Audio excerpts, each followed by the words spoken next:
ini adalah salah satu bentuk kita untuk melestarikan seni dan juga untuk mengedepankan atau menunjukkan keunggulan-keunggulan daerah kita, terutama kerajinan atau hasil daripada kerajinan itu sendiri, apalagi hasil kerajinan yang diproduksi atau dibuat oleh UMKM.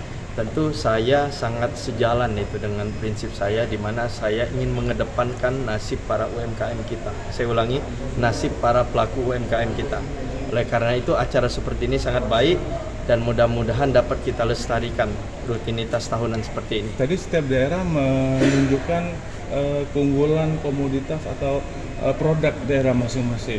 Betul. Muara Enim juga memiliki produk khas. Iya. Apa saja ke depan Pak yang akan dikembangkan di Muara Enim ini? Kalau sekarang atau tahun ini kita saksikan bahwa yang kita kedepankan tadi pakaian khas kita, ke depan kalau bisa komoditi makanan seperti kopi dan lain sebagainya. Kita kan terkenal tuh kopi kita ya, Betul, Semandaya dan betul, ya, Pak. nah itu harus dikedepankan karena luar biasa banyak petani kopi yang akan tertolong kalau kita artinya kita membuat produk kopi tersebut dikenal. Benar. Tidak hanya di Muara Enim tapi di Sumsel ya, Sumsel. apalagi di nasional Indonesia. kan.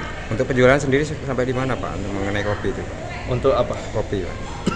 Sampai saat ini, Iya. sampai saat ini normatif saya lihat perkembangan informasi kopi kita. Oleh karena itu saya pribadi selaku kepala daerah terus menggelorakan semangat untuk memasarkan kopi. Paling tidak personalitas saya ketika saya bertemu tamu-tamu asing, Betul. tamu nasional, saya berikan oleh-oleh Benar, kopi. benar. Itu pemasaran secara tidak langsung. Betul, betul.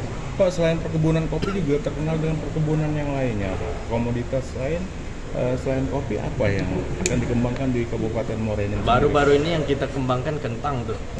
Di atas lahan 51 hektar Nah, kan ini kita informasi baru nih. udah panen sekitar 1050